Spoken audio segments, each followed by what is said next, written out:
اعوذ باللہ من الشیطان الرجیم بسم اللہ الرحمن الرحیم۔ السلام علیکم ورحمۃ اللہ وبرکاتہ۔ قرآن مجید ہمیں یاد دلاتا ہے کہ اللہ تعالیٰ نے آدم علیہ السلام کی اولاد کو بہت عزت دی ہے۔ قرآن مجید میں فرمایا گیا وَلَقَدْ كَرَّمْنَا بَنِي آدَمَ۔ ترجمہ: اور ہم نے آدم کی اولاد کو عزت دی۔ اس آیت میں انسان کے لیے رب کی خصوصی شرافت کا ذکر ہے۔ پھر ارشاد ہے یا بنی آدم لا یفتننکم الشیطان۔ ترجمہ: اے آدم کی اولاد، شیطان تمہیں اس طرح نہ بہکا دے۔ یہ انسانیت کو درس عبرت ہے کہ شیطان ہمارا دشمن ہے، اور حضرت آدم علیہ السلام کو جنت سے بہکانے کے بعد ہمیں بھی خبردار کر رہا ہے۔ ان آیات سے ہمیں ابتدائے وجود اور آدم علیہ السلام کی عظمت کا اندازہ ہوتا ہے۔ حضرت آدم علیہ السلام اللہ تعالیٰ کے پہلے نبی اور انسانیت کے پہلے باپ تھے۔ وہ صوبر خالق کے حکم سے اس دنیا میں آئے اور رب کی مخلوقات میں علم و حکمت کی خصوصیات سے ممتاز تھے۔ آپ نے اپنی اولاد کو توحید کی تعلیم دی، گمراہ کن شیطان کی مخالفت سکھائی اور اللہ کی رحمت اور مغفرت کی تلقین فرمائی۔ طویل عمر میں انہیں بہت سی ابتلا کا سامنا ہوا، لیکن اس کے باوجود آپ کی آنکھوں میں اللہ کا خوف اور اس کی محبت گھلی رہتی تھی۔ وقت گزرتا گیا اور حضرت آدم علیہ السلام کے سینے پر بھی موت کا سایہ پڑا۔ ابن کثیر رحمۃ اللہ علیہ کے مطابق ان کی وفات جمعے کے دن ہوئی۔ اللہ تعالیٰ نے جنت سے ان کے لیے ایک خاص حنوط یعنی تابوت و کفن بھیجا۔ جب اللہ کے مقرر کردہ 100 سال، جن میں سے 40 سال حضرت داؤد علیہ السلام کے لیے دیے گئے تھے، پورے ہوئے تو فرشتہ موت ان کے پاس آیا۔ حضور نبی کریم صلی اللہ علیہ وآلہ وسلم سے منقول ایک حدیث کے مطابق، جس میں بیان ہے کہ حضرت آدم علیہ السلام نے اپنے بیٹے حضرت داؤد علیہ السلام کو اپنی زندگی کے 40 سال عطا کیے تھے، جیسا کہ فرمایا گیا۔ جب اللہ تعالیٰ نے حضرت آدم علیہ السلام کو پیدا کیا تو ان کی پشت پر ہاتھ پھیرا اور قیامت تک ان کی اولاد کے تمام ذرات ظاہر ہوئے۔ ان کے درمیان حضرت داؤد علیہ السلام کو دیکھا تو ان کے نور نے آدم علیہ السلام کو متاثر کیا۔ آدم علیہ السلام نے پوچھا، اے رب، یہ کون ہے؟ فرمایا گیا، یہ تمہاری اولاد میں سے ہے، نام داؤد ہے، عمر 60 سال ہے۔ آدم علیہ السلام نے عرض کیا، اے رب، میری عمر میں سے 40 سال انہیں دے دو۔ جب آدم علیہ السلام کی عمر پوری ہوئی تو ملک الموت آئے۔ آدم نے کہا، کیا میری عمر کے 40 سال باقی نہ تھے؟ ملک الموت نے کہا، کیا تم نے وہ اپنے بیٹے داؤد کو نہ دیے تھے؟ آدم علیہ السلام نے انکار کیا۔ نبی کریم صلی اللہ علیہ وآلہ وسلم نے فرمایا، اسی لیے آدم کی اولاد بھی انکار کرنے لگی۔ آدم بھول گئے تو ان کی اولاد بھی بھولنے لگی، اور انہوں نے خطا کی تو ان کی اولاد بھی خطا کرتی ہے۔ آخری لمحات میں حضرت آدم علیہ السلام نے اپنی اولاد کو چاروں طرف بٹھا کر انہیں نصیحتیں کی۔ ایک روایت میں ہے کہ آپ نے فرمایا، بچوں، مجھے جنت کے پھلوں کی لالچ ہو گئی ہے۔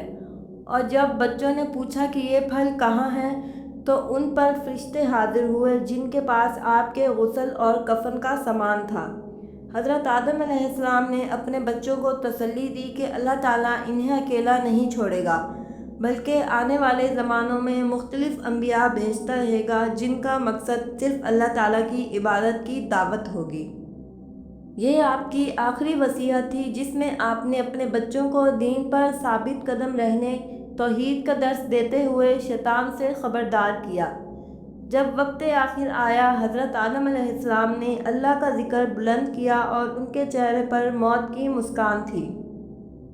فرشتوں نے انہیں غسل دیا، خوشبودار پانی سے پاک صاف کیا اور ان پر مہربان یعنی ہلکی خوشبو چھڑک کر کفن باندھا۔ پھر انہوں نے حضرت آدم علیہ السلام پر نماز جنازہ ادا کی اور کہا، اے آدم کی اولاد، یہ تمہارے مرنے کے وقت کی سنت ہے۔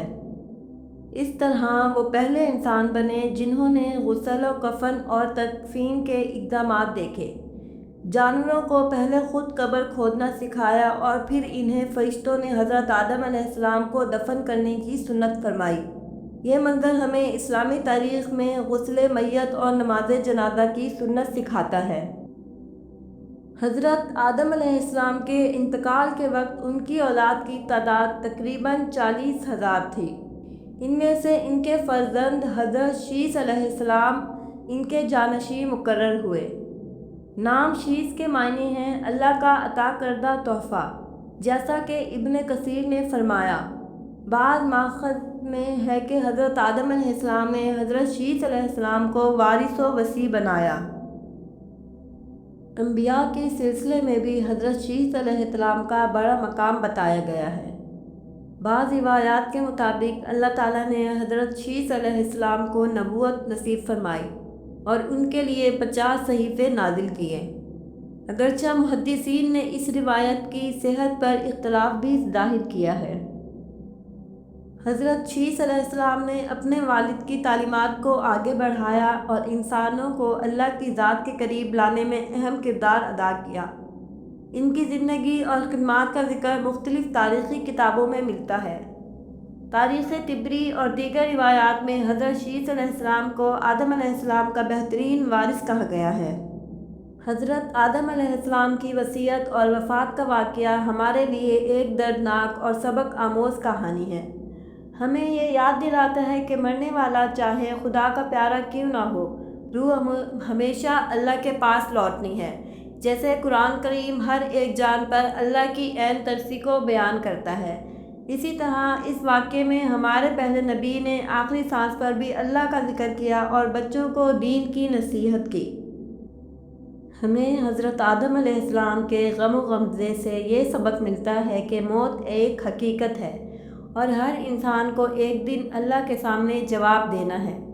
رسول اکرم صلی اللہ علیہ وآلہ وسلم نے بھی زندگی کے آخری لمحات میں اللہ کی یکتائی کا کلمہ پڑھ کر دنیا سے رخصتی اختیار کی۔ ہمیں چاہیے کہ اللہ کی رضا کے مطابق زندگی گزاریں، ایک دوسرے کو حق کی طرف بلائیں اور شیطان کے فریب سے بچیں۔ بس حضرت آدم علیہ السلام کی تعلیم ہمیں آج بھی متنبہ کرتی ہے کہ اللہ کی طرف پلٹیں اور آخرت کی تیاری کریں۔ ان کی داستان برکت الہی اور رحمت کا عظیم نمونہ ہے، جس سے ہم غم فراق اور راحت اللہ میں توازن سیکھ سکتے ہیں۔ اللہ ہمیں ان کے راستے پر چلنے اور ایمان مضبوط رکھنے کی توفیق دے، آمین۔ اگر آپ کو ہماری ویڈیو پسند آئی ہے تو چینل کو سبسکرائب کریں، ویڈیو کو لائک کریں اور اپنے پیاروں کے ساتھ شیئر کریں۔ جزاک اللہ۔